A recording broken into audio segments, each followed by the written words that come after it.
address. Big round of applause.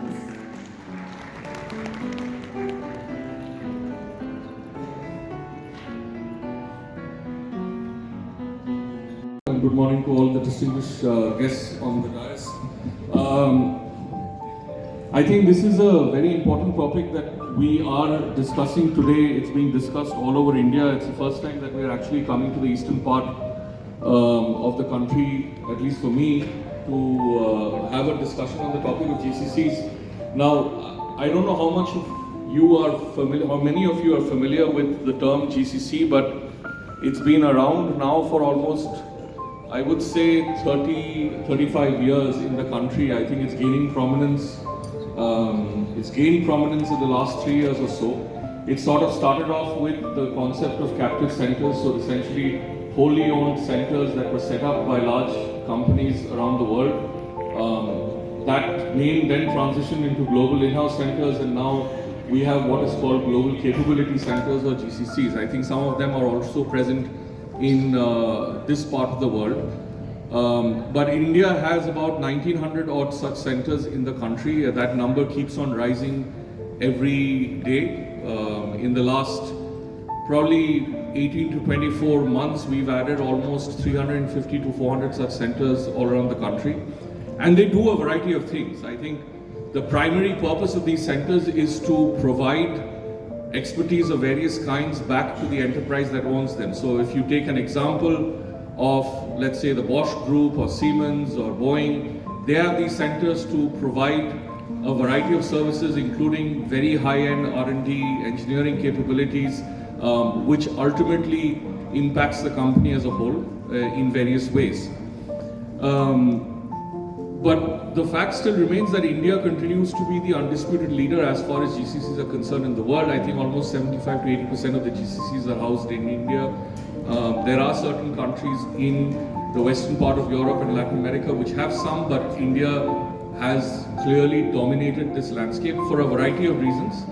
Two of them being, one, I think this discussion started off with cost as the primary driver. So cost efficiencies were the primary driver as to why companies set up these centers. And the second part, which has come up more recently, is the concept of scale and the kind of people and the employable talent that India provides, especially around the areas of engineering, and not only engineering, but also areas around finance, etc., which form an integral part of this ecosystem.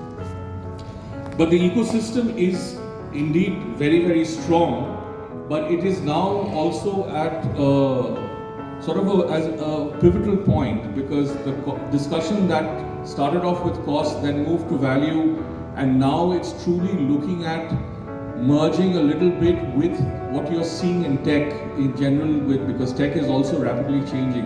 And I think we're going to discuss a little bit more about that in the later part of the sessions, but the specific part of tech, which is AI, which is going to have a significant impact to these centers. So as EY, and you will see that in the report, I think the way we look at these centers is that we believe that the next 4 to 5 years, these centers will become more intelligent than they are today, which basically means human-led but AI-advised. We believe that there is a strong integration that's going to happen between artificial intelligence and human capital. The centers in general today have been very human-intensive. That's going to change. And as that changes, I think you're going to see a lot of changes coming in terms of how these centers are governed. The second thing that's becoming very important is the emergence of other cities. Now, it's a fact that Bangalore and Hyderabad lead this center landscape by miles, right? If I combine both of them, they almost have almost 65% of all of these centers located in these two cities. But what has happened more recently is the emergence of tier 2 cities. There's been a lot of state push across India to have policies, infrastructure to attract more companies to their state. You would have seen the likes of Karnataka, Tamil Nadu, Madhya Pradesh, Rajasthan, and even Maharashtra bring out their GCC policies in recent times. So I think tier 2 is a big part of this play, and I'm hoping that in the next 4 to 5 years, you will see other cities start to emerge as GCC hubs. Which then brings me to the important point of Calcutta or Kolkata in general.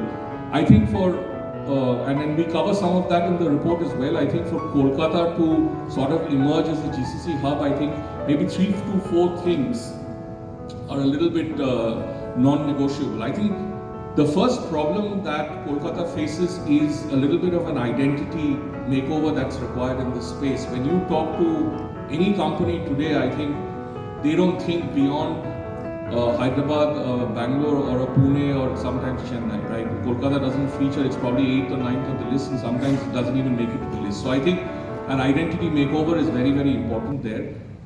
The second part is also very non-negotiable, which is the frictionless GCC setup experience. I think between Telangana and Karnataka, they've done it very well, which is basically chaperoning companies in, hand-holding them, providing them with all of the guidance, especially around regulatory norms as they set up these centers.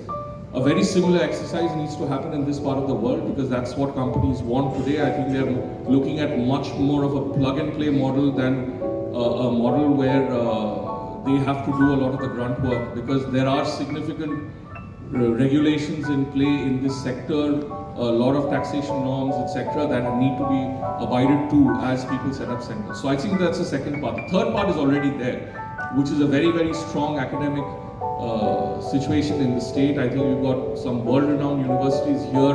How do you work with them jointly to develop what we would consider an employable talent is an important part of this exercise. And the last one is to really talk about stories which can be replicated. I think if you look around in Kolkata, you have HSBC, you have British Telecom, you have some other companies as well that have set up centers. So it's not that there are no centers in this part of the world. The question, however, is that how many of those stories are being told on a repeated basis for it to start gaining prominence. I don't think that's being done enough. So there's a lot that needs to be done, which then sort of links back to my first point around identity. But having said that, I think the 3 main things that I want to sort of leave you with, one is that we are at an inflection point. We are now at a juncture where these centers are going to, and the new centers that are coming up are going to figure out new ways of operating. We need new cities to ramp up and take leadership. And I hope that Kolkata is one of them. And then finally, it's an absolute necessity, especially for India, to continue to have dominance in this area. Because remember, infrastructure and low cost can be replicated by any other country in the world that's also in an emerging state. So to maintain that differentiation, there are certain things that we need to do, which hopefully will be done in the next 3 to 4 years. So I leave you with that. Thank you so much for listening, and I hope you have a wonderful rest of the day. Thank you. Invitation and commend your continued commitment to advancing India's digital and innovation ecosystem.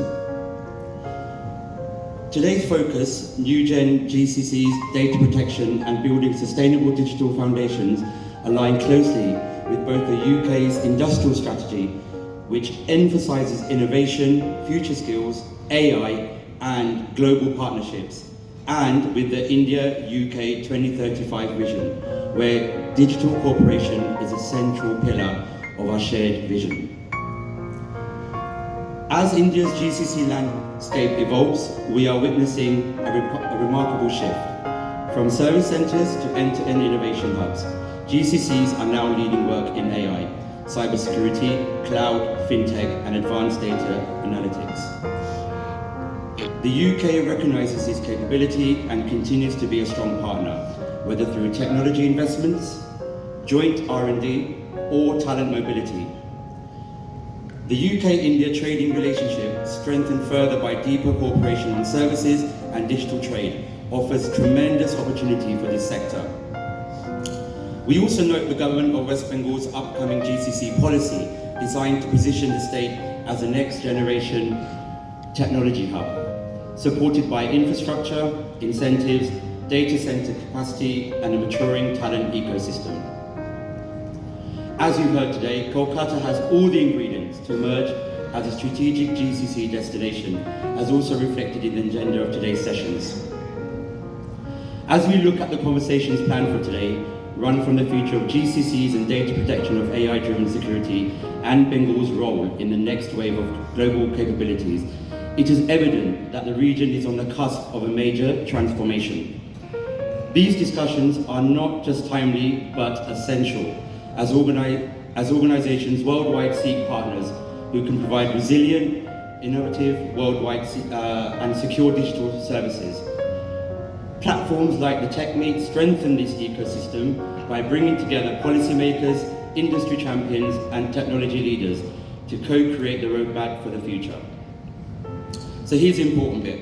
The UK stands ready to partner in 3 key areas. Number 1, innovation and emerging tech. We are expanding collaborations in AI governance, digital public infrastructure, and responsible tech, ensuring innovation remains secure, ethical, and globally competitive. Number 2, skills and future workforce. As both our nations invest in next-gen digital skills, from cybersecurity to data science, we see enormous scope for joint skilling initiatives and UK higher education partnerships, supporting the region's ambitions. And number 3, data protection and secure digital futures. With India's Digital Personal Data Protection Act creating new frameworks for trust and accountability, the UK's strong credentials in data governance, this is a natural area for deeper cooperation. Tech-driven threats are global, and tackling them requires a shared ecosystem, as highlighted in today's deliberations. As we stand at a defining moment for the global digital economy, the United Kingdom sees India not just as a partner of today, but a technology partner of the future. Together, we can shape secure digital pathways, enable innovations that serve global markets, and build resilient, sustainable technology ecosystems. Finally, I wish the event a great success and really look forward to continued collaboration with you all. Thank you very much. Thanks.